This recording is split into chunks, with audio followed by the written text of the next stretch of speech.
Divine ડેસી counsellor ચેનલમાં આપ સૌનું સ્વાગત છે દોસ્તો. આજનો ટોપિક છે સેલ્ફ લવ, પોતાની જાતને પ્રેમ કરવી. છેલ્લા કેટલા સમયથી આ ટોપિક ખૂબ જ ટ્રેન્ડમાં છે અને બહુ મુશ્કેલ એમ કે બહુ જ કેમ આટલું બધું અઘરું પોતાની જાતને પ્રેમ કરવું. ખરેખર એવું છે કે આપણે એને એટલું બધું કોમ્પ્લિકેટેડ કરી દીધું છે. એ ટોપિક પર આપણે વાત કરીશું અને તમારે માટે સેલ્ફ લવ જે છે એની સ્ટેપ બાય સ્ટેપ પ્રોસેસ કેવી રીતે કરવું, કાં તો એ શું છે એ હું તમને સિમ્પલ વર્ડમાં સમજાવીશ. એ પહેલાં ડિવાઇન ડેઝી કાઉન્સેલર હું ગુજરાતી અને હિન્દીમાં tarot card reading, personal counselling, 1-to-1 affirmation, તમારા પર્સનલાઇઝ મેડિટેશન જો તમને જોઈતા હોય એની સર્વિસીસ અમે પ્રોવાઈડ કરીએ છીએ. જો તમને અમારી સેવાઓ જોઈતી હોય તો ઇન્સ્ટાગ્રામ, ફેસબુક પર તમે અમને મેસેજ કરી શકો છો, અધરવાઇઝ જીમેલ પર અમને મેલ કરી શકો છો. સેલ્ફ લવ શું છે? પોતાની જાતને પ્રેમ કરવું શું એટલું બધું અઘરું છે કે જેટલું આજકાલના ટ્રેન્ડી ટોપિકે એને બનાવી દીધું છે? પોતાની જાતને એક્સેપ્ટ કરવું, પોતાની જાતને પ્રેમ કરવો એટલે સેલ્ફ લવ. તમે માનો કે ન માનો દોસ્તો, પણ આ જીવનનું સૌથી મોટું સત્ય છે કે તમારું જીવન એ તમારી અંતરાત્માનું મેનિફેસ્ટેશન છે. તમારું બહારનું જીવન એ તમારી આંતરિક સ્થિતિનું રિફ્લેક્શન છે. જો જીવનમાં સાચો પ્રેમ નથી મળતો, કોઈ દિલથી અપ્રિશિએટ કરવાવાળું નથી મળતું, સાચા મિત્રો નથી મળતા, કે કોઈ વાર ડિસહાર્ટન થઈ જવાય છે કે આ શું યાર, તો એકવાર જરા પોતાની જાતને ખોળીને જોજો કે શું હું મારી જાતને પ્રેમ કરું છું, હું મારી જાતને એપ્રિશિએટ કરું છું. હવે આમાં બીજો એંગલ એ છે કે ભાઈ હું એને તો બહુ પ્રેમ કરું છું ને, હું મારી જાતને પ્રેમ કરું છું એ વાત ક્યાંથી આવી? નહીં, તમે કોઈને પ્રેમ નહીં કરી શકો જ્યાં સુધી તમે તમારી જાતને દિલથી પ્રેમ નથી કરતા. આ એક રામબાણ ઇલાજ છે જીવનના જે પ્રેમના દરેક પ્રોબ્લેમ્સ છે એને સોલ્વ કરવાનો.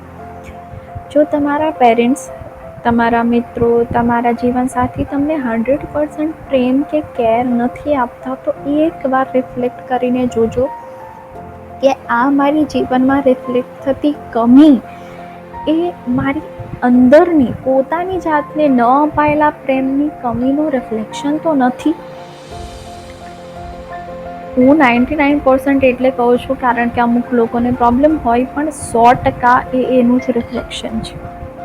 જ્યારે આપણે આપણી જાતને 100% પ્રેમ નથી કરતા, આપણે આપણી જાતને 100% સ્વીકાર નથી કરતા, ત્યારે આપણે એ વસ્તુને આપણા જીવનમાં આજુબાજુ ઘણી બધી વસ્તુમાં જોઈએ છીએ.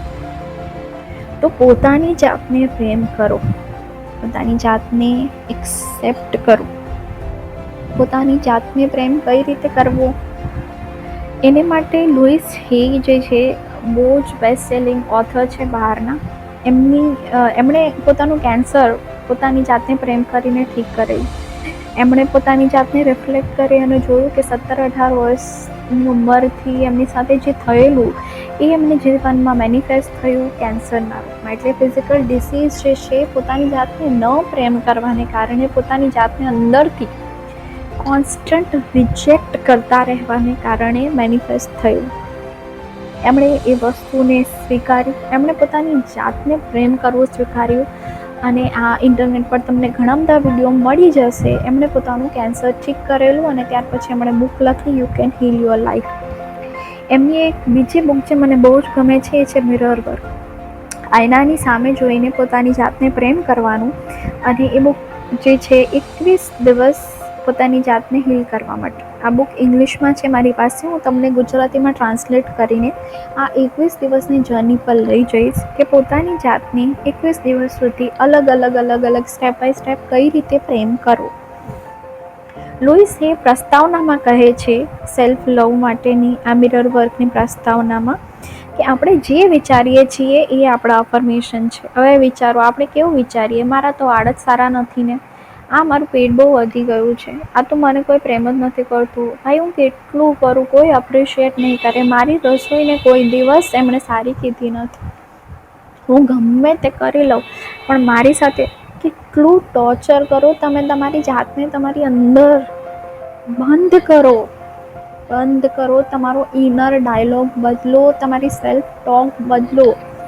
જ્યારે પણ તમારી અંદરથી એવો અવાજ આવે કે આ નથી સારું, ના, એ થઈ જશે સારું, શાંતિ રાખો, બંધ કરો એ નેગેટિવિટી. તમે તમારા સબકોન્શિયસ માઇન્ડને તમારી સેલ્ફ ટોક પોતાની જાતે સાથે કરેલી વાતથી પ્રોગ્રામ કરો છો, બરાબર છે, અને સેલ્ફ સાથે તમે શું વાત કરો છો એકવાર ઓબ્ઝર્વ કરજો. તમને ડર લાગશે કે આ શું મારી જાતને કોન્સ્ટન્ટલી આવું તમે નેગિંગ કહેવાય અને ટોર્ચર કહેવાય એક જાતનું. જ્યારે તમે સેલ્ફ ડાઉટની અંદર હો ત્યારે. તો સેલ્ફ લવ એ બીજું કંઈ નથી, આમ પ્રેમ એટલે શું? પોતાની જાતને સારી વાતો કરવી, પોતાની જાતને સાંત્વના આપવી, પોતાની જાતને એક્સેપ્ટ કરવી. મારી સાથે કંઈ સારું થશે ત્યારે, મને આ મળશે ત્યારે, હું આમ થઈ જઈશ ત્યારે નહીં. હમણાં હું જે છું એ બેસ્ટ છું, હું મારી જાતને એક્સેપ્ટ કરું છું, મારી જાતને પ્રેમ કરું છું, હું નથી ભગાડતી મારી જાતને, આંતરિક રીતે હું સંતુષ્ટ છું.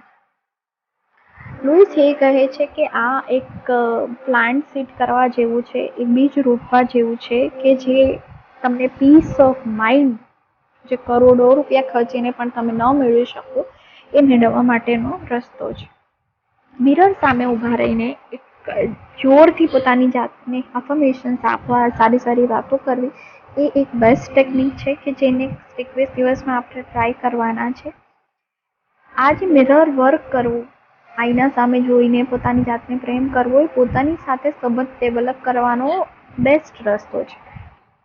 તમારા ઘરના આઈનાની સામે ઊભા રહી જાઓ, એક નાનો આઈનો રાખો, અધરવાઇઝ તમારા કમ્પ્યુટરના કેમેરાને ઓન કરીને એક્સરસાઇઝ કરજો દોસ્તો. અધરવાઇઝ તમારા ફોનમાં તો ફ્રન્ટ મિરર હશે જ, પ્લીઝ એને ઓપન કરીને કરજો.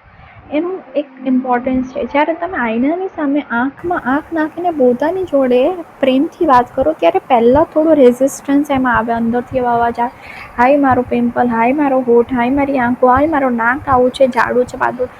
ધીમે ધીમે એ બધા બ્લોક નીકળતા જશે. તમને ખરેખર તમારી જાત સાથે પ્રેમ થતો જશે અને પછી એક સમય એવો આવશે કે તમારી આંખમાંથી ખરેખર પ્રેમના આંસુ નીકળશે કે આઈ લવ, હું જોઉં છું, મારી સાથે પિમ્પલવાળી છું કે જે છે, મારી સ્કિન મને નથી ગમતી છતાં બરાબર હું મારી જાતને પ્રેમ કરું છું. એ સ્ટેજ 3 કે 4 કે 5 દિવસની અંદર આવી જશે. હું તમને રિક્વેસ્ટ કરું છું કે 21 દિવસના જે જર્ની છે, લુઈસ હેની જે બુક છે મિરર વર્કમાંથી, પ્લીઝ મારી જોડે ફોલો કરજો અને આપણે આ સેલ્ફ લવની ડે ટુ ડે જર્ની જાતે ફોલો કરીશું. મિરર વર્કથી પોતાની જાતને પ્રેમ કરવાની, સેલ્ફ લવ કરવાનો પ્રયત્ન કરીશું. મળીએ આગલા વિડીયોમાં. પોતાનું ધ્યાન રાખજો અને પોતાની જાતને ખૂબ પ્રેમ કરજો.